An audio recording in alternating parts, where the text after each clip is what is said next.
Gunner Podcast. Get up, it's the Steve Gunner Podcast. All right, everybody, welcome to another episode of the Steve Gunter Podcast, where we discuss the steps, the strategies, and the mindset of real estate investing tailor-made for the pro athlete. I'm your host, Steve Gunter, and it's an honor and privilege to be with you today. Look, folks, today I have an incredible guest on with us. First of all, I've gotten an opportunity to get to know this brother over the past few weeks, and man, I'm telling you, we have a gem with us today. Julian Williams is a member of the Compass Sports and Entertainment Division out of Dallas, Fort Worth, Texas. His client base includes, and check out these acronyms, folks, pro athletes from the MLB, NFL, NBA, track and field, boxing, as well as C-suite executives. Julian is a former professional baseball player himself who transitioned into real estate and today is recognized as one of the top real estate agents in the country. He's a proud husband and father of two. And every now and then, he likes to hop on a golf course and swing that club around. Mr. Williams, what an honor to have you on the pod today, sir. Hey, man, thanks for having me on, Steve. Appreciate the introduction, the kind words. Well, look, man, you deserve every single last one of them. And, you know, I want to start off, Julian, with, look, just asking you this question, man. So I'm a season ticket holder with the Carolina Panthers. And the question I've been getting the most has been from folks just asking, hey, can they join me on for the Panthers and Cowboys game in December? And I'm like, dude, you're not even from Texas and you're a Cowboys fan. Why do y'all have so many fans around the country? What's going on with that, man? I mean, hey, first and foremost, it's America's team, right? That's what they say. Hey, we got to get that out right off the bat, right? Jerry Jones sold that one, didn't he? He did a good job. Seriously, man. No, it's interesting, man. We have a lot of Cowboys fans. You're right, all over the country. So it's it's one of those things, man. You get that excitement every year, and so it's like, is there an opportunity? Is there a chance? But man, they've always known for bringing in a lot of attention here. They're good at the marketing side of things, PR, et cetera. And so, the Cowboys do a really good job, man, on really just continuing to make that brand stand out. And so even if you're not a football fan, you'll catch a Cowboy game every now and then. So Yep. And if I recall, you don't live too far away from the stadium, right? No, I'm spoiled, man. I'm close. I'm right here. I'm literally an Uber drive away. You don't even have to get on a highway or interstate. It's nice to be this close. So my goodness. So you don't have to worry about the traffic. You just go. It's interesting, right? Because, where we are positioned out in the area here, it's not heavy traffic. You got your traffic going down the interstate. So we got a cross street that kind of is like a, it's one of those, if you know type of ways to get there. So it's pretty sweet, man. It's like a little direct access. So we've been very fortunate here the last 8.5 years living where we live. So yeah, I love that, man. So awesome. I'm jealous because I got to travel to go to the game, and I got a couple of hours I gotta, take to get down there. But look, so you come from the world of sport and you've been around it your entire life, Julian. Prior to real estate, you were a professional baseball player. And as an athlete, making that transition away from sport into the business world, what was that process like for you? And the reason I asked that question is because, having been an athlete myself, but I didn't have a professional career, but I know many guys who have, and that transition sometimes can be a rocky one. What was it like for you? For sure. Man, that's a great question. So you're right. Yeah. So all I knew growing up, I was a baseball player since I was 5, right? And so I was blessed, man, and fortunate that my parents were both entrepreneurs. Specifically, my mother was in real estate, so she was a real estate broker. Mm. And so I was actually always around it, kind of in the teenage years, kind of really understanding what mom was doing on the real estate side of things. But honestly, I never really thought about going down that path. I knew it was an opportunity there for me. But again, I was straight focused on baseball, right? That's the first Hmm. priority. Going through high school, being a dual sport athlete in baseball and football, and suffered a head concussion injury in my junior year of football. And my dad and parents were like, "Hey, listen, man, we're done with football. Yeah. Focus on baseball your senior year." And I had the opportunity to travel to Florida, and it's still around, but it was the baseball factory where I had an opportunity to showcase, around a national level, and I was tabbed on an All-American with the baseball factory, and so I came into my senior year and had a good year. And baseball is different though, because once you sign Division 1 out of high school, you have to wait till your junior year before you can declare yourself for the MLB draft. I didn't know that. So in Texas, man, we have a really phenomenal junior college route. A lot of smaller junior colleges that get a lot of attention out here, and it's kind of been a great segue for a lot of guys to kind of enter into that collegiate level, have an opportunity to really showcase themselves and be eligible for the draft after their freshman year. So a lot of scouts are now recruiting quite heavily out here in Texas in the junior college route ranking. So I did that, yeah, 2 years in junior college, put up some accolades, All American both years. But unfortunately, man, I didn't get drafted. So we were like, what's going on? I'm doing everything Hmm. the right way. I'm playing ball. I'm, 3.6, almost 4.0 GPA, conference player of the year. And so at that point, I kind of realized that it's not just about how good you are. I think there's a lot of things that go into it, right? Just Hmm. opportunity, right place, right time, et cetera, right? And so I think that was the first taste of it. That like, man, um, I went on and played collegiate Division 1 baseball. I had an opportunity to play at Kansas State on the scholarship. And so, but my route was a little bit different. There's minor league baseball, but there's also the independent professional league. It's kind of like your own independently owned and operated level to where you can come in and play at that level. It's usually about a double A equivalent. For Hmm. those that know baseball, it's like about a double A. And then the organizations can literally come in and purchase your contract, and you could be suited up in somebody's affiliate double or triple A team literally the next day. And Hmm. so it's a pretty cool way to go about it, but it's a grind. It's definitely a grind. So I did that for 3 years, but during that time, I did take my parents up on it. I went and got my real estate license, and I actually was selling houses in the off season because for those that know baseball in the minors, man, you don't really, you don't draw a paycheck like that, right? So you're Yeah. talking, less than $1,200 a month and some food per diem on bus rides on trips. So Yeah. you got to have a way in the off season to survive, and so. That was my first taste of really, cutting my teeth in real estate. And at the time, it really was just more about the financial situation, right? I need to make a little money so I can continue to train, travel, and put myself in the best situation to get to the next level. But yeah, so we did that 2006, 2007, 2008. And then I came out in 2008 after battling some injuries. I kept tearing up my hamstring. I was an outfielder. I transitioned into pitching my last part of 2007, which was a pretty unique experience with that transition. Hmm. I'm a lefty, so Are you obviously really?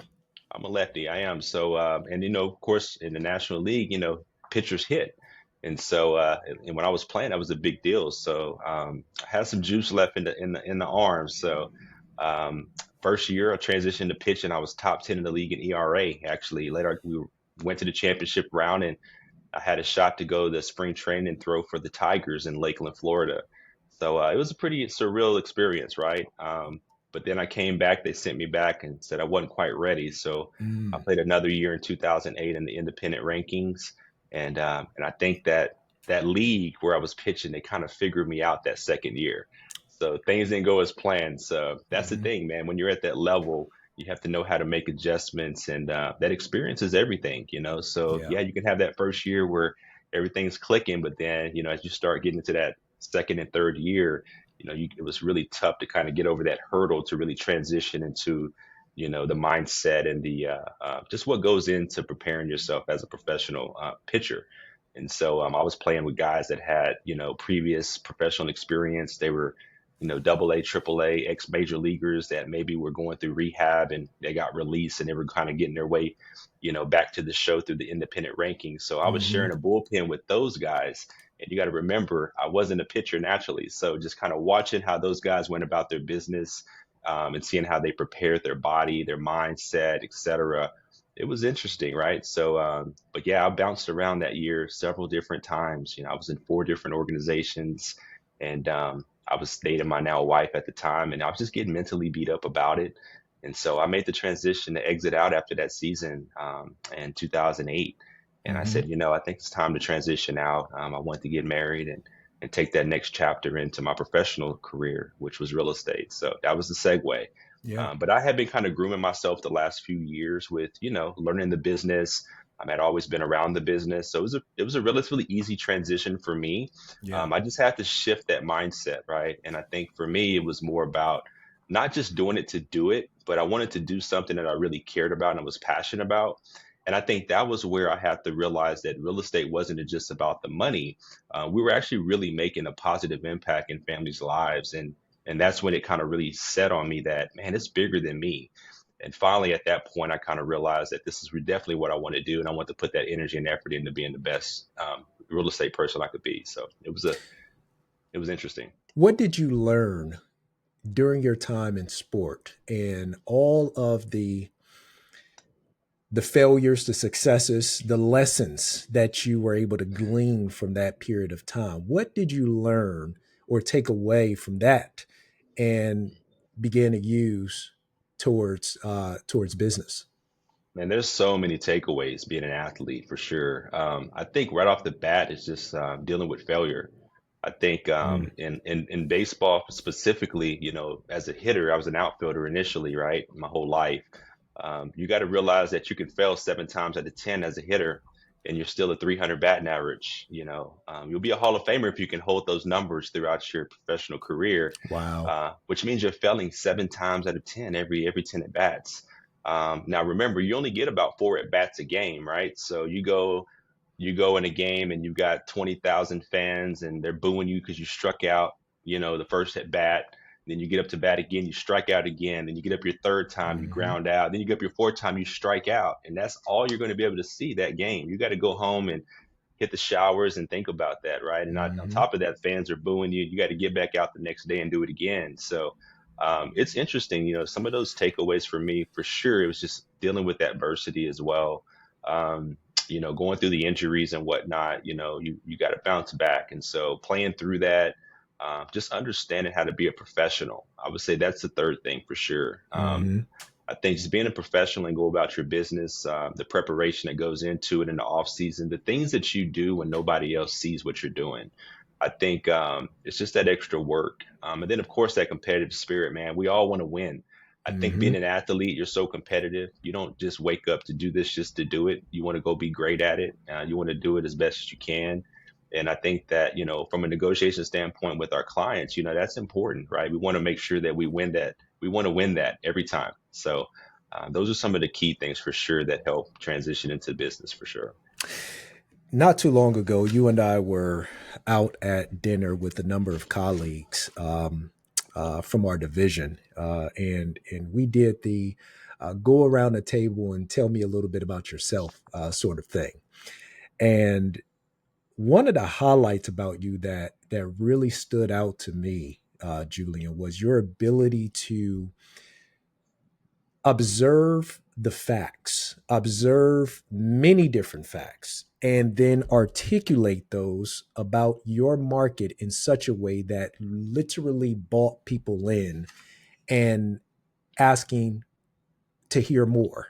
You understand what I'm saying? And the reason I mention that is because that's a rare skill, that's a rare ability, but you have the ability to do that because oftentimes when people are discussing facts, it leads folks to falling asleep.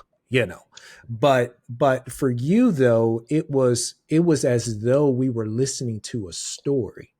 You were able to take those facts and place it in a story form, and then articulate your market about the Dallas Fort Worth area, and really give us some gems to leave away with.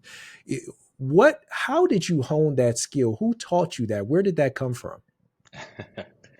It's funny, people are going to laugh at this, but if you've been in the business as long as I have, I mean, I got licensed at 20, at 22. Yeah. I just turned 41, man. It's almost 20 years in this business. And back when I got licensed initially, man, we had the old school MapsCo book that my mother used to always break out. So when I was a 12-year-old kid, she would, hey Julian, get my MapsCo book. We got to go travel to here. And I would ride with her all over the Metroplex. And so, man, there were streets that weren't streets back then. There were, it was just destination and coordinates, right? From point A to point B. How did we get there? There was no interstates and intersections and all these toll roads that we have now. So I think for me, I just had to really learn that. And then as our market started growing over the last couple of decades, now we've got, access points and toll roads and interstate, that 4-lane highways that get you from Tarrant County to Denton County within less than an hour. It's interesting. And you're covering about four different cities on the way, so it's interesting. So like me living where I live now, I'm pretty much on top of the Dallas Fort Worth airport. So Hmm. I call that kind of the pinpoint, right? And then Mm. everything else goes north, east, south, and west from there. And so, and you can get from where I live literally 20 minutes north, east, south, and west to get you as far as, Fort Worth proper to east to downtown area. And then you can go north and you look up and you're in Frisco in about 25 minutes. So it's interesting. So I think that's one thing, just kind of being around that with my mother, riding with her back in the day. And then also, man, it's our duty as real estate professionals to really have a working knowledge of our Hmm. markets, right? Because everybody's situation is different. We get people relocated here from all over the country, and everyone has a different appetite for what they want in a Hmm. home, in an area. Whether they're empty nesters or they've got small kids, or they've got kids that are high school level, or they want to get in and out of the airport.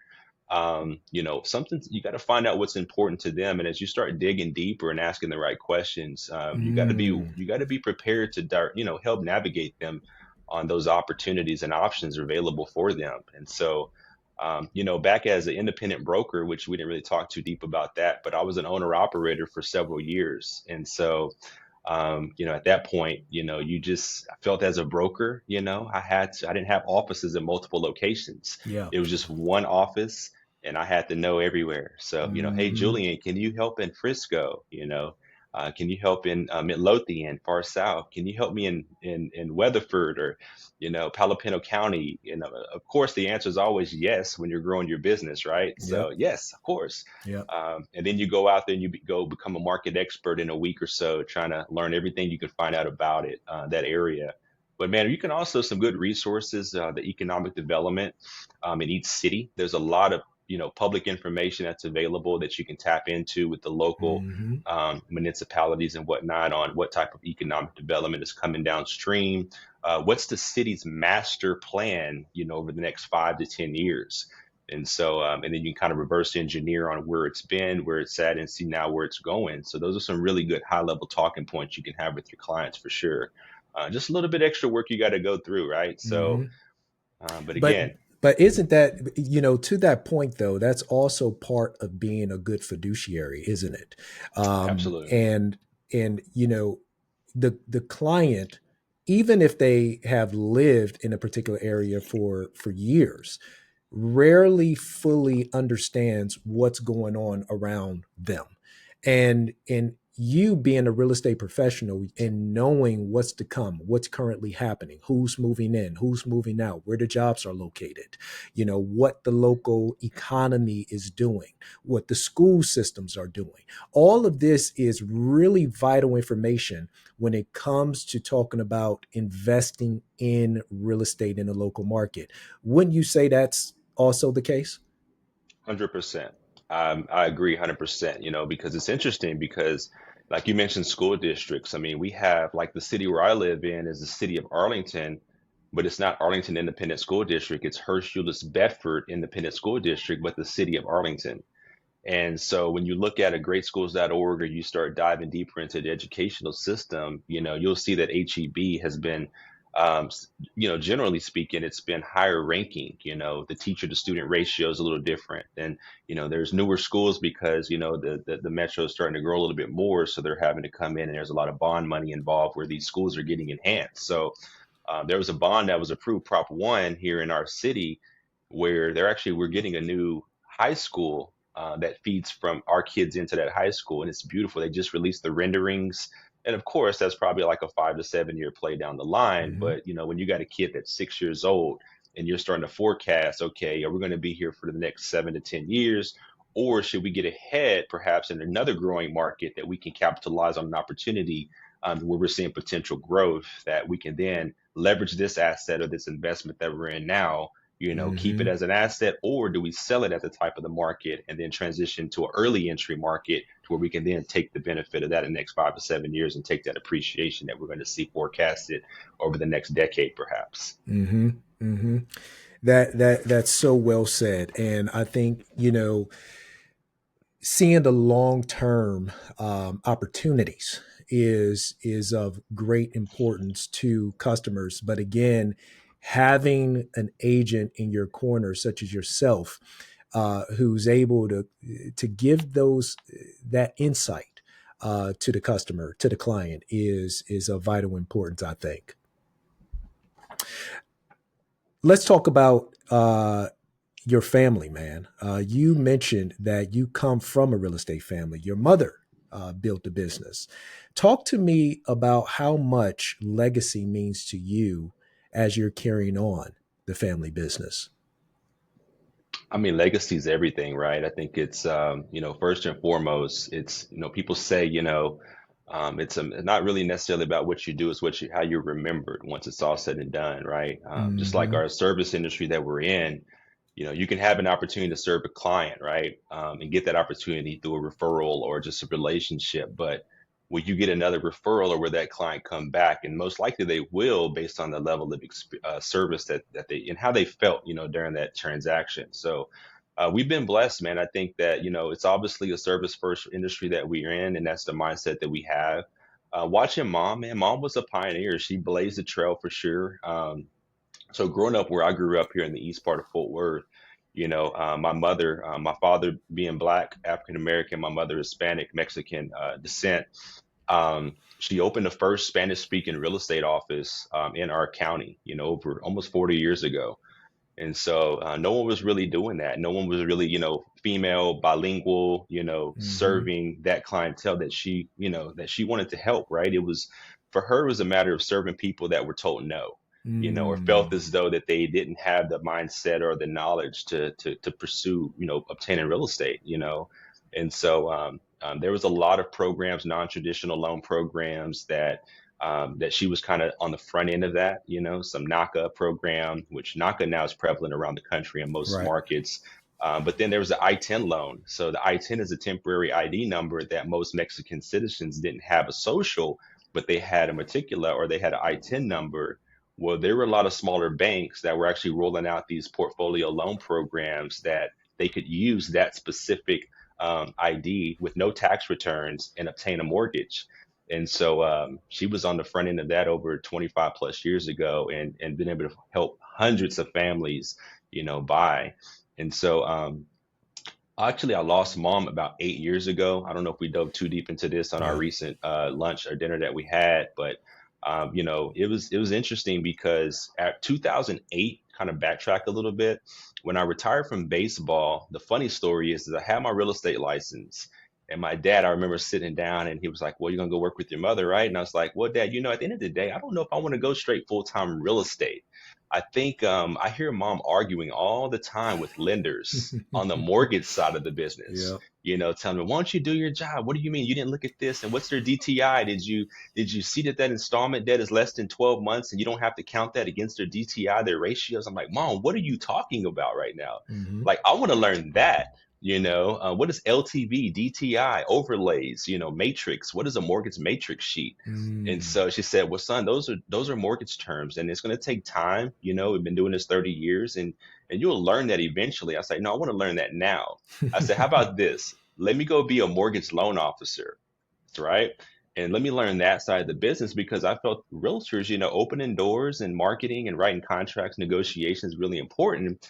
But man, what if I knew the mortgage side of things? So I really Yep. understood exactly the financial side of things and how the mortgage works and what is a mortgage and what are guidelines and what are loan programs.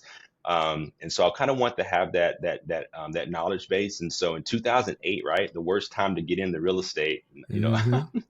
Mm-hmm. I had a couple of friends that were working at the largest servicer in the country at the time. It was Countrywide.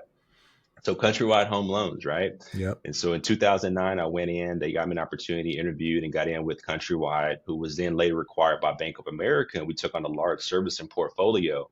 And that was back when President Obama was in office. So we had the Making Home Affordable program, the Making Home Affordable refinance program. Mm-hmm. And so we were basically centralized sales, taking calls all over the country, helping people refinance their existing mortgages up to like crazy loan to values, like 125% loan to value just to keep Mm. their properties. And then we were on special assignments to where we were helping people with their modifications. And then I got into underwriting. So I was actually calculating, income from, K1s and Schedule Cs, Schedule Es, et cetera. So I started to learn that side on the underwriting side of the Yeah. business. And then I started leading people. So as I started going up through that corporate ladder, people started to recognize the talent and the hard work. And so I had an opportunity to take a management position with Bank of America. Now, granted, over these few years, me doing this, I wasn't really selling real estate because I was so focused on the corporate side of things. Right. So I learned that side, led a team of 35 auditors. So we were auditing FHA modified loans. It was a good opportunity. It was more of a salary position. Mm-hmm. So that commission hustle wasn't there. It was more spreadsheets and operational side of things. But then my mom got ill, man. She was sick. And so we couldn't really figure things out with her. And so, being a small, close family, mom was the rock of the family. So I never forget, man, I was in my corporate office, and I get the phone call from my sister. My little sister called me and said, Julian, I'm with mom and dad now. And we got the news back from the doctor and it's not good. We need you home. And of course, I'm like, well, what do you mean? And she's like, well, mom got diagnosed with cancer, and I'm like, what are you talking about? This is not real. And I literally just blacked out. And I told her, I said, listen, I'm on my way. So I was 30, man, at just the time, about 10 years ago. So I closed my laptop. I walked in my boss's office and I said, hey, man, I'm out. I got to get home to be with my family. And he's looking at me. And I had a really good relationship with him and Bo Weiss. So shout out to Bo Mm-hmm. if he sees this podcast. But he was just kind of in awe. He's like, well, let's take some time. You want to go on leave of absence or, let's just go about this through HR, et cetera. I said, no, man, I'm literally out. I'm done. And Mm. so I gave him my laptop and, I said, we can, let me know. We'll figure this out after the fact. I go to my team. I huddled them up. And I told him this was my last day. I'm out. I have to, part ways, and I've got a situation I got to handle and deal with. And I Yeah. came home, man. I drove home, and mind you, I was married, my wife, and I blacked out. Didn't even get a chance to call her and tell her what was up. We had just bought our first house, and Mm-hmm. and so I literally get home to my parents' house, and I never forget. We have our family meeting, mom, dad, brother, sister, and we're sitting there. And as soon as I get there, my mom looks at me, and like she's this fiery Latina, Mm-hmm. 1,000 miles an hour, Mm-hmm. and she looks at me like, "What are you doing here?"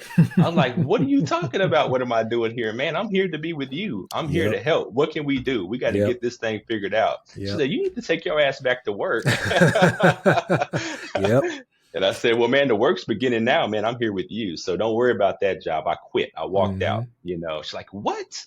And so I had a whole lecture about that, about, are you sure? What did Amanda say? I don't know. I got to call her Mm-hmm. next. She's like, you didn't Mm-hmm. tell your wife? Mm-hmm. And so it was interesting, man, because that was at a real pivotal point for me.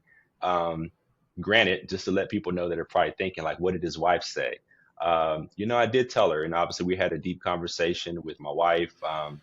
And we were early married, and she's an attorney as well. And Mm-hmm. so we sat down and we talked about it. And I told her, I said, at the end of the day, this is a big transition for us. We were in a decent financial position to carry our obligations financially. But yeah, I mean, now it's like, hey, you're a full-time, 100% commissions real estate agent. And that was the decision that we made. And so for me, it was a matter of everything that had led up to that moment, from being an ex-pro athlete to learning the Hmm. mortgage origination side to being an underwriter to leading a team, to now, hey mom, I'm here to help. I don't want you worrying about that. I can help take over this and we can transition. I can help, help here, so it's like Hmm. a old school way of doing business Yep. mixed with a new school millennial, and we kind of came together and mom, she got a chance to go through treatment. She still worked. She still enjoyed helping families. But funny story is my little sister ended up marrying at the time. They were dating, but a Major League Baseball player. Shout out to my Okay. brother-in-law, Austin Jackson. Shout Okay. out. And that was when they were with the Tigers on that World Series run, playoff run. Wow. So Hmm. mom got a chance to go get out, go travel the country, go catch some baseball at the highest level, Yeah. and while I kind of maintained the family office there. So it was a really neat thing, and so it was neat to see that how God had a plan, a bigger Yep. plan, and that it wasn't through me, right, the Hmm. son. It was through my little sister's husband, now my little brother, and being Hmm. able to him to go through that and experience that at the highest level, and her being able to go through that as well with them, and us experiencing that as a family, Hmm. and then unfortunately, man, we ended up losing mom, and so we rebranded things with the company, and so transition, and for several years, and then Compass came knocking 3 years ago, and here we are today. And wow, what a story. I mean, it just really shows the matriarch that mom was, and how much she uh, was an inspiration to you and to the family, it sounds like to me, and how you were able to then uh, take that business and build it to something that's what it is today, which is really, really incredible. I want to transition to your sport and entertainment business. I obviously you work with clients outside of sport and entertainment as well, but for sport and entertainment clients specifically, how did was your brother-in-law your first book of business, or how did that all evolve? It's actually a good segue. Yeah, you're 100% correct. So it's funny. So what is that, 2000, probably 2008, around that time when I came Hmm. out of baseball, 2009, 2010, I want to say. My brother-in-law, you're right. So he purchased his first house. It was a smaller home out in Rockwall area, and him and my sister were just dating at the time. So it was kind of one of those things where, like, we'll help him, as a client, etc. My sister's kind of involved making decisions and, things like that. So we helped purchase that first house that my Hmm. mother was really heavily involved in. So I can't really take credit on that, my Hmm. sister and my mom. But fast forward though, they end up getting married and end up purchasing another house, right? And so this property, the next property they purchased was we really looked at that from an investment standpoint, um, in a great location, a really affluent area. But back then, affluent, you could get you 10,000 square foot literally for $1.2 million, 1.5 million, Hmm. under 2 million. Now you can't get that today in this Hmm. area specifically. And Hmm. so my sister actually found the property, and my mother actually negotiated the deal, and I actually helped with the financing, Hmm. connect them with the lender. And Hmm. so it was really cool because that was the first family, everyone kind of realizing their superpower. My mom with her Yep. negotiation experience, my sister with being able to sniff out that property. Yep. And then at the time, though, my brother-in-law was in a early stage of his career, so he wasn't in a contract, a long-term contract. And so he actually had 1 year left on his contract. And so he banked, with a larger bank, which we see that traditionally with some of the younger guys. They're just Hmm. used to having that same bank set Yep. up when they were in high school and whatnot. And so we looked at it, and of course, that lender was like, nope. Hmm. There's no continuance of income. And I said, I saw that coming a mile away because, I knew the bank very That's right. well, if Yep. you know what I mean. Sure. And so I said, you know what, that's interesting. I said, well, there's some smaller banks that do portfolio loans. And this is important, is understanding what a portfolio loan is. A portfolio loan is basically a loan that a bank can basically set their own guidelines and parameters and their own overlays. and they can make that decision by executive committee, usually Mm-hmm. done by the board.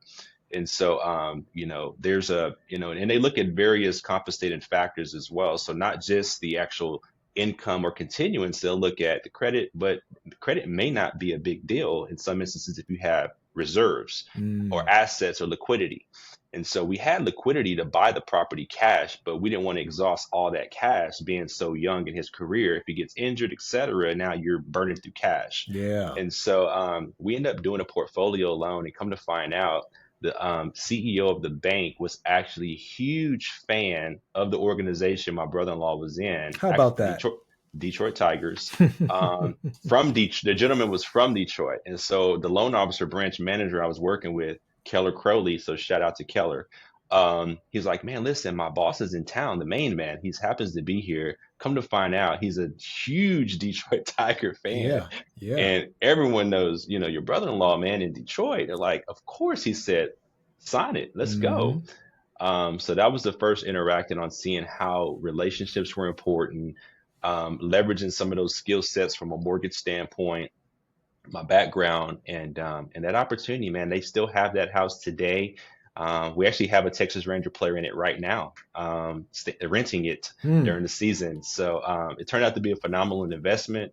And but yes, that was the first athlete. But it's funny because even though that took place several years ago, I still wasn't like, let me just segue into this marketplace. I Sure. was still helping young professionals, my friends, just referral stuff. That was my main book of business, literally 99.9%. Sure.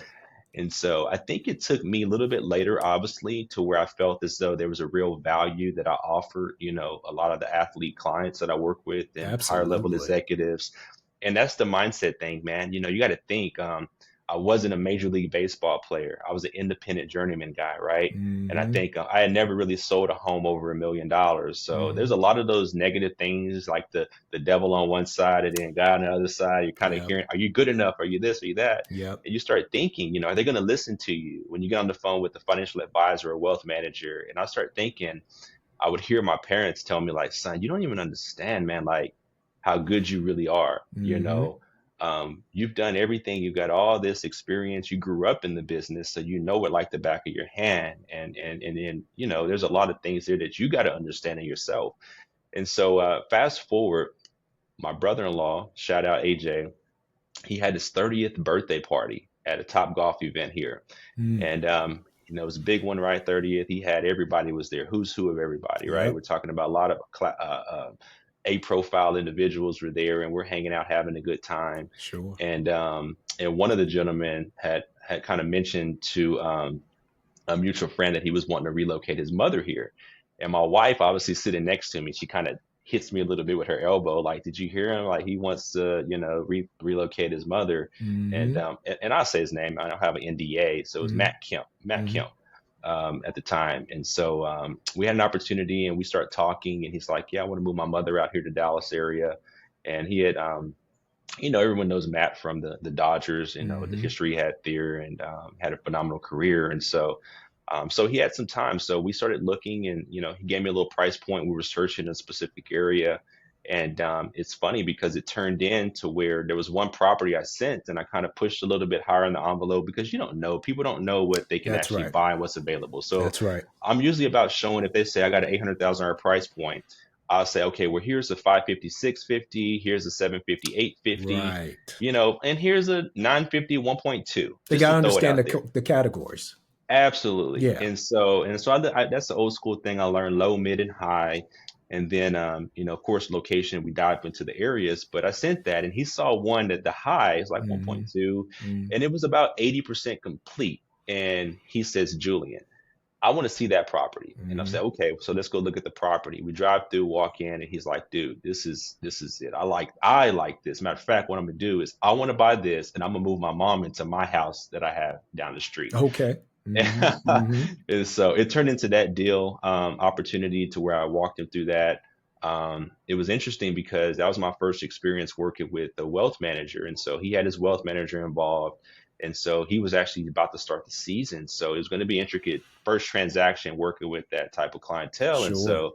so he was in Atlanta, at the time he was traded to the Braves. And so We basically went through this process working directly with his wealth manager. He had an assistant here on the ground that we worked through this, and we got the deal done. It was a great opportunity. And then we actually, it's funny because it was a new construction. He wanted to remodel the whole house once he closed. So he asked me for some Hmm. resources on the renovation. So it's a pretty healthy renovation. And so I said, yeah, I've got a good friend in LA. Um, she does phenomenal work. I can introduce you to her, a couple other people. He says, yeah, let me have her contact. So reached out to her, connected them. And it's funny because before he let her tackle that project, he says, well, I have a small condo where I'm at in Atlanta. So she flew out there. I didn't even know this till after the Hmm. fact.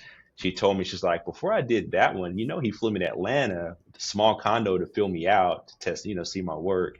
And then he let her tackle the main house, which was interesting Wow. because he gave her a strict timeline. And I think she flew a few of her trade guys out as well. I think her electrician and mechanical guy came out, or no, her trim guy. I think her trim guy, and flew out, put them up, and they went through a pretty massive renovation. It turned out great. But yeah, that was kind of that segue, and then after that, things started to kind of evolve in different parts of the space for me and myself.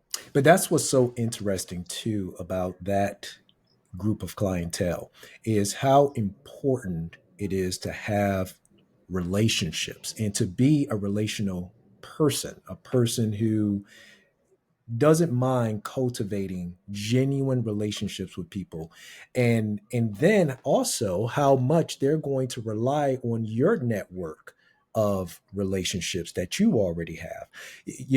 Talk a little bit about why that's so important, because to me that is sort of kind of the fundamentals of the broker business. Being an agent is about really developing a Rolodex of good relationships across many different groups.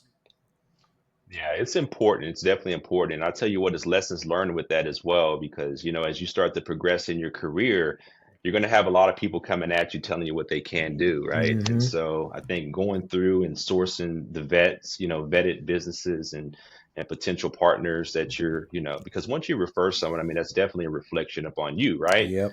Is that, if something goes wrong or goes south, then they're going to come back, man, you told me and you did it, so you got to be careful with that. I think over time, though, we have been very fortunate to develop those relationships and cultivate those relationships with several different vendors and partners, from, loan officers to, moving companies to utility service provider, concierge companies, Hmm.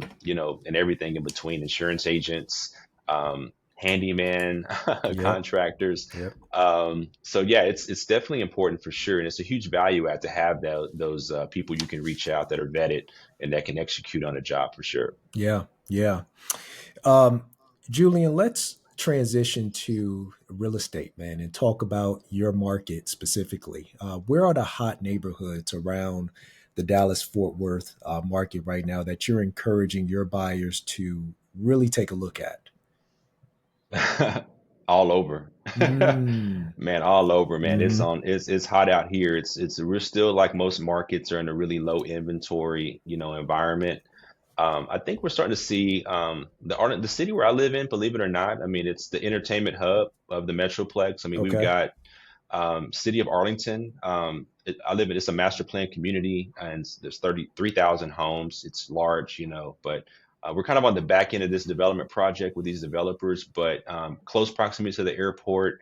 Some of the HEB, Colleyville, South Lake areas are really blowing up. Mm. They've been on the top of people's radar for some time, and it's just a really low inventory environment. Everybody wants the same thing, right? So Yep. between that, under $2 million price point, if it's totally remodeled, it's cute, in those areas, it's going to sell with multiples quick. Hmm. Um, I think the fascinating thing about our marketplace, and you mentioned referrals and relationships, we have about 1,200 agents here in our Dallas Fort Worth market here with Compass. We've got, I think now we're at 6, maybe 7 offices. We just opened a new office. Compass opened a new office here in Frisco. There's the Flower Mound, Lakewood, Park Cities, Fort Worth, and South Lake as well. And so out of those, we trade about 40%. I think the last statistic was about 40% of real estate off market. Hmm. Private exclusives. Yeah. Yeah. That's heavy. That is That's a heavy. lot. It's a lot. And so Yeah. that just goes to show the market share that we have, the presence that we have in DFW, from a brokerage standpoint. Hmm. So some of those target pocket areas, we can reference. You've got the South Lake area, Frisco area is hot. Fort Worth proper, it's a different vibe out here in Fort Worth. So you can get a more of a historic home. People are drawn to from the Austin area. We get a lot of people carrying over from California. I mean, it's funny too because some of the Northern California and the Southern California, it's a different vibe, from Mm. the Californians. Some want a little bit more city metro life, and then some kind of want a little bit more, more of a low key, Sure. central Austin type eclectic vibe. Walkability is important. And then, of course, the gated neighborhoods. I mean, there's several gated neighborhoods, and people want that extra layer of protection, security. So we're starting to see a lot of these little smaller, developers are carving out these, 40 home to Hmm. 80 home pocket developments that are gated, larger 1 acre home sites. Hmm. You can fit on these 1 acre home sites. I mean, they're putting, anywhere from 45 to 6,500 square foot homes. Big That's houses. livable square foot. Yeah. And so I think COVID really started, letting people realize the value in the larger homes, Hmm. with having space, dedicated space, right? Hmm. It's funny, I say that we laugh about it, but at one Hmm. point we were kind of thinking that the larger homes were going to go away Yep. because developers wanted to go more dense. So they were building these little 40-foot wide home Yep. sites, right? And they Yep. were going vertical with the 2 level. And then the 3-story townhomes were taking off out here. Yep. And it's interesting, but then they put more green space, more trails and parks and Hmm. schools and all these other amenities, but smaller home sites. Hmm. And we're like, man, I think this is kind of a trend. People were downsizing, and then COVID hit. It's like, oh shit, people want to upsize. We Yep. need that home office, that fifth bedroom, Yep. that second primary downstairs with attached ensuite for a living nanny or mother-in-law suite. Those are some huge value adds. And Yeah. so homes now that are 4,000 plus square foot that have that second primary downstairs with the connected ensuite, that has the fifth bedroom or at least the fourth bedroom with a dedicated study and a potential game room and media room. Like Yep. all those are real value added, and people are fighting over those in certain markets for sure, trying to get their hands on that. Yep. So it's interesting right now. So for sure. So I imagine because of the low inventory environment as well, that it's a seller's market where you are. I mean, if you're looking to put your house on the market, you're probably going to sell in days, assuming that you're priced correctly. If you're priced correctly and it shows well, I think those are obviously huge factors. And then, of course, location. So being in a great location, one of these high demand areas, and then, of course, being realistic with pricing. I think we're still seeing some sellers Hmm. that are wanting to still get a little bit more, 2021. 2021 Yep. aggressive, right? Yep. But you got to realize that some of these buyers are not just buying cash. Some are still leveraging some debt. They're leveraging bank financing, and Yep. it's interesting, man. That $1.4 million house at 3.5-4% interest, it hits a little bit differently when you're at 6.5, That's right? correct. Now that's like a $1.6 million house, That's correct. Yep. 1.75. So, and we try to educate our sellers about that. Honestly, man, like I get a lot of fret from my colleagues because I'm a buyer's agent at heart. Okay. So, Yep. they say list to last, right? I get Sure. it. I believe it, right? Buyer's agents, man, and especially what we're going through right now with the NAR and all this Hmm. talk. But I've got a really high, conversion rate, acceptance rate. Hmm. I mean, I have a client right now I'm working with. The sellers are only paying a specific commission, and we've got a representation agreement at another commission, and Hmm. there's a gap there, right? And Sure. so my buyers like, man, listen, don't worry about that.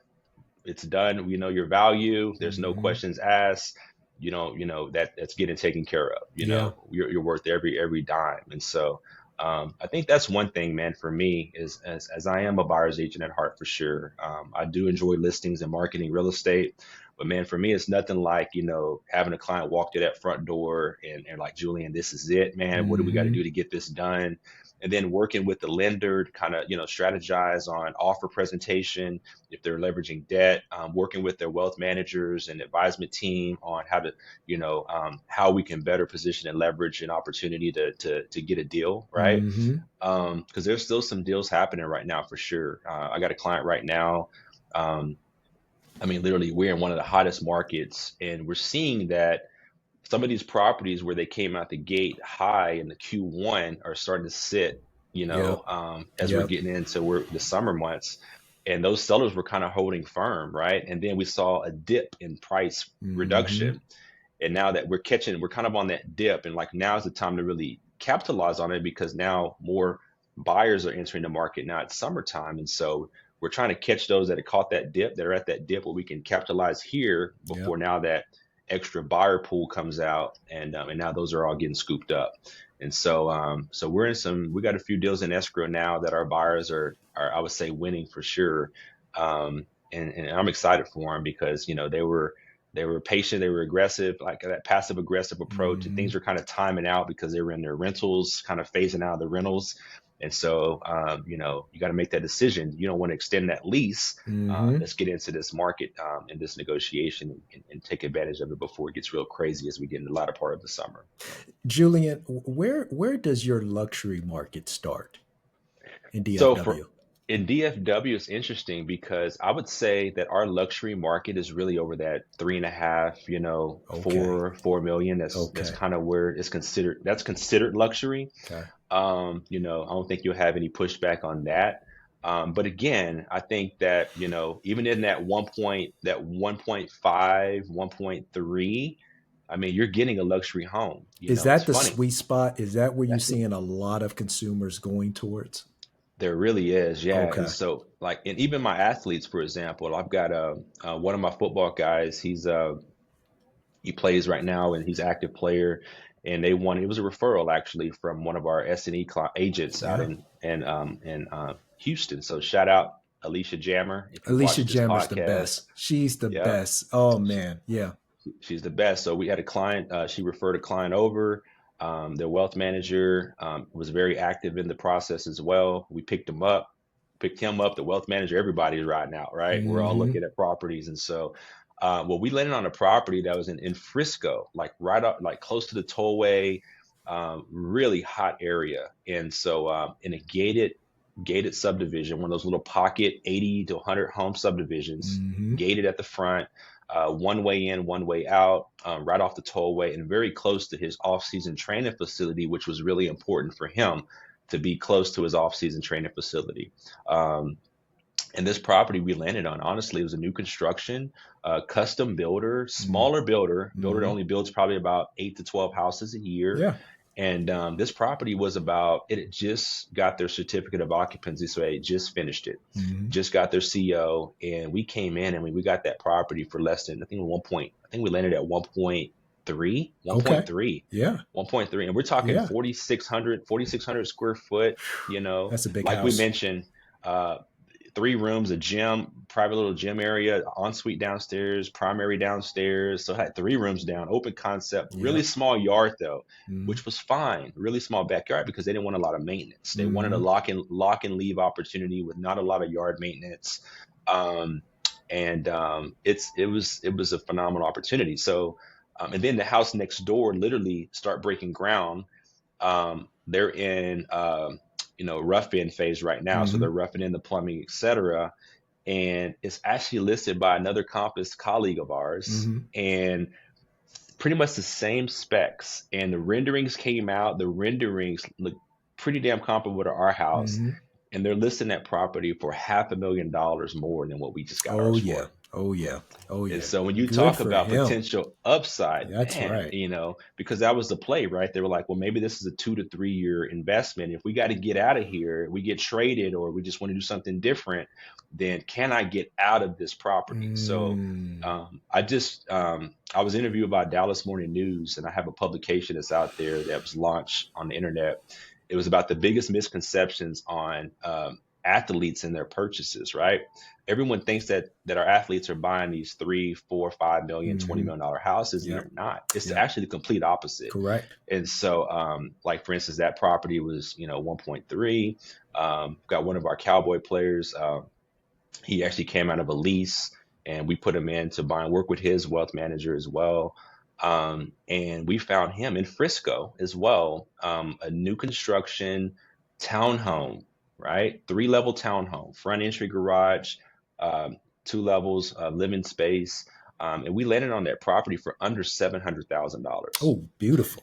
And when you talk about located within 5 miles from the new Universal Studios that just got released and announced that they're building a Universal Studios here in Frisco, Texas, Really? a smaller version, more of a smaller kid type of vibe, but it's going to be like a boutique. Universal Studios was approved through economic development, and they're going to be breaking ground about 5 miles away from this player's. And he was asking me, and his team was asking me, can we get out if he gets traded? Can we get out, put a tenant in? No problem. So we ran market rent. The HOA allows for rentals. Now, not short term though. We couldn't get the short term, but there's still 12-month rents. A lot of executives, there's a couple hospitals right there close by. There's a University of North Texas that just opened up a campus another 3 miles away. So you got students, that need 12-month housing leases. And so, again, man, this is just more of a macro perspective on how we assess these opportunities for our clients. And every client's different. And our baseball guys, they like to buy. They like, different type of contracts, long-term contracts. And so those are the ones that are going like to the South Lake, Colleyville, Westlake, in some of these larger estate homes that you can get in for that 2.5, 3 million, 3.5 million. They'll spend a little bit, especially when they're neither newly retired, or they're kind of on the back end of their contract, or their back end of their career, phasing out a long-term contract that they were playing through. And so it just makes sense that for them to kind of have a place, a homestead, right? And there's a lot of advantages of buying and having a homestead property here in Dallas Fort Worth, i.e., no state tax. Yep. Secondly, we have the homestead exemption that you can file and get a 15% tax break. I think it's actually increased off your school tax. So that saves several thousands depending on what price point of purchase you're in. So there's a lot of different advantages of owning your primary residence here in Texas, specifically Dallas Fort Worth. So yeah, man. I mean, so much that you went through there, and I'm really curious as to what sort of strategy, Julian, are you recommending to your pro athlete clients when it comes to investing in real estate? Is it more so related to, hey, let's find a great primary piece of property for you in a great location, keep it simple from that approach? Or are there some other different paths that you're taking in addition to that? for sure, I think that's usually the first starting point, right? Is your primary residence, Yeah. right? I think that depending on what stage of their career they're in, I think that obviously matters. It's very important, but also their risk tolerance. I think once you start, talking about investing, right? It's, you want to make sure that, some guys want to be a little bit overly aggressive, as they're younger. So they want to take more of an aggressive approach. And then some want kind of that long-term, stability of like, let me just start with my primary, let me get through my career. I don't want to get in over my head, especially some of our football guys. But I think that's definitely the first. But then also they've got a team around them as well. So you can give your opinions and professional advice, but they've got a financial advising team. Most of the guys, wealth managers, financial advisors, and they know where that limit is and that tolerance, Sure. where that barometer is. That's right. Now we don't want to go beyond that. And so at that point, and that's what the majority of it is. I do have some younger guys that have recently retired. There's one particularly. Shout out to my guy Taylor Gabriel, TG. And he came out of his career with the Chicago Bears and had a great career, and acquired his first primary residence. We're neighbors, And I actually didn't help him. I didn't know him at the time. I just knew him because I was the listing agent on the home that he bought. Okay. And so, and it was funny because like my backyard and his front door, like, and we got this pool in the backyard, water, and I have my music playing. I'm out there cleaning the pool, You and vibing. I'm seeing my signs in the yard on the house in front, right? It's my listing in my neighborhood. And he was pulling up in all these different car every time his agent was shown on the property. Mm-hmm. And come to find out, long story short, his realtor was his one of his childhood friends. Okay. And so he, I went to battle for my seller on the negotiations. I felt we gotta, it's one of those you fight and then you hug it out at the end to get it done. Yep. You don't never want to lose a deal in a negotiation. It's got to feel good for both parties. That's right. In most instances. Anyway, he got into the home. We developed a relationship, and he tells me, he's like, man, listen, I was the one who really kind of helping the negotiations on myself, for myself. And I was like, really?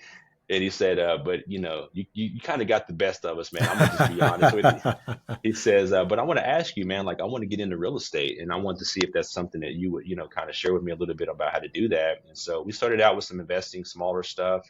It was one of those, he was kind of representing himself from a wealth management side. And so he was just like, what would you do with XYZ amount of money? And I was like, well, first of all, I wouldn't even start with that much right there. I would say, let's maybe scale it back a little bit, kind of get into some opportunities. And he started going the route of partnering with some smaller builders that were building small spec homes. Yeah. We're talking in reviving areas. So areas that, are turning, get a little bit more attention, where you can build a home for, a few $100,000 and you could sell it with a really nice return. And so there were some smaller builders that were looking to bring in some debt and with really large returns on those, really good ROI. And so he knew a mutual guy as well. And so he jumped into one of those and he started seeing how that investment turned out, and it worked out really well. And then now he's been able to forge some really high level relationships with some of the largest developers in our area that he was able to get in the door with. And now they're doing some really large scale development projects. I would say in a matter of the last 3 years, he's now probably got a pipeline of about, 50 to $100 million going. Outstanding. Yeah, so it's a really good testimony, man, and so to see what he's doing, and he's actually bringing some of his friends in, as well, and just to see that growth, man, and just how he just was head down, focused, and hardworking, very sharp, and strategic as well, and so we help facilitate and put him around a team, from making recommendations on CPAs and attorneys, real estate attorneys, et cetera, and so. Just being a value add there and just, and he's a friend. So, yeah. And it's neat, man, to see that. So, yeah, I think that's one example. The other example, primary residences, that home that we're talking about, he wanted something more gated now. And so I ended up selling that home as his listing agent in my neighborhood. He did very, very well on the exit. And then we ended up landing on a property in a gated community that a builder was trying to offload. And we walked into some really good equity. Yep. And now he's even contemplating selling that property and making a very, very large return. So he's done very well. And so those are kind of one of those real one-on-one concierge type of relationships that we've established for sure. And so, but yeah, it's been interesting. It's been fun doing it. And again, we just take on what we take on. We don't really get out there.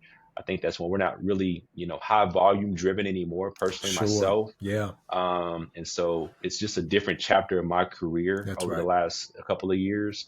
And so I've slowed down a lot. I'm enjoying my weekends. There you go. I'm enjoying my weekends. Good. We move and shake Monday through Thursday. Sometimes we gotta jump out there on the weekend, depending on clients' schedule and their demand for that. Yeah. But for the most part, man, we're very small, private client type of interactions and relationships that we've been able to develop, and we're still building those out. I think being a part of our team, sports entertainment here around the country with people like yourself, Steve, and other colleagues, it's neat to have those relationships to where we know when these opportunities come up, we need someone there in this marketplace where we can pick up the phone and feel very confident referring that opportunity out. Man, I just referred an executive client out to our Tampa market. Yeah. kind of segue into that. Yeah, So shout out to John Fincher, Eric Dungy, and our Tampa man. Thank you guys. man, Um, those guys are class acts right there. Absolutely. So, a good friend of mine, he's the CEO of hospital out there running that division in Tampa. Was relocated his family, and Eric and John did an amazing job, landing them Mm. on a great opportunity. They closed it a couple of weeks ago, and so just the power of that man is everything for sure. The power of the network. Julian, this has been so special. And I mean, just the wealth of information that you have to share. I mean, we could go for another hour. But you're a busy man and you got people to see and things to do. Um, Before I let you go, any last remarks you would like to leave with the audience, my friend? Oh man, I would say first of all to you, man, thank you again, Steve, for doing this. My pleasure. You know, it's an honor, man, to be on here and to be able to share. And I think that there's a lot that of information. There's a lot of experience out there, and it takes platforms like this to reach people that may have the same questions or going through the same stuff, man. So it's an honor for me to be able to share this and give back. It's a way of giving back for me because there's a lot that I've learned over the years. And yeah, man, just first of all, I want to say that, secondly, for those that are in this space or looking to get into this space, just note that, things take time, right? Mhm. Um, I've been doing this almost 20 years. And like I said, I didn't really segue into kind of the sports and entertainment piece until the last probably, 4 or 5 years. And Mhm. so I think for me, it's just stay true to who you are, be genuine, be authentic, be transparent, and just, don't try to force things. I think Yeah. that working with some of our clients, having that sense of trust is obviously key. And so you got one shot to get that, and it could be taken away very quickly. I always tell my younger agents that ask me that work with me, like, man, how do I get into this? I want to do this. I want to work with this person. And how do I get in? And honestly, it's like, people can sense that when you're trying to, target specific individuals. I think Mhm. just, naturally just being a good person and, honing in on your craft. I think that people will seek out that, right? And I think, it's the law of attraction. Yeah. And so, and also just, putting yourself in opportunity when you get that opportunity to execute on it. Because we shared a lot, but there was a couple opportunities that I missed out early. I just wasn't ready. I wasn't ready for it. And so I think now at this point in time, it just takes time and a lot of practice, right? Yeah. A lot of work that you have to put in. So, but again, just stay in it. And then we're in a weird market right now, right? We know there's a Mhm. lot of changes happening in our industry. We're constantly pivoting and evolving, but we got a very resilient Mhm. industry that we're in with a lot of good people. And I think that, I think there's a lot of great agents out there. They say everyone knows at least 10 agents, right? Mhm. But, That's but I true. think we're seeing a lot of exit though as well from some of the Yeah. younger agents. So I would say if you're younger, just stay in it, man. I think don't give up on it. You got to pivot. It's just something we've gone through 3 recessions now, or industry changes, I call it, over the last almost 20 years. And Mhm. so I would just leave it at that. So again, man, I've got my information I could throw on here. You can reach me. Please My do. IG. Yeah. Yeah, my IG is first name, last name. So Julian Williams, DFW as in Dallas Fort Worth. And then we've got a site, the JW Group DFW.com. So, Easy. Julian Williams, my friend, thank you so much for your time, my brother. all right. Thank you, man. Appreciate it. Absolutely. Can't stop, we can't lose. You can't win if you snooze. So do more and say less. So get up and let's work and be the best. Yeah, you're tuned in to the Steve Gunner Podcast. Yeah, the Steve Gunner Podcast. You're tuned in to the Steve Gunner Podcast. Get up, it's the Steve Gunner Podcast.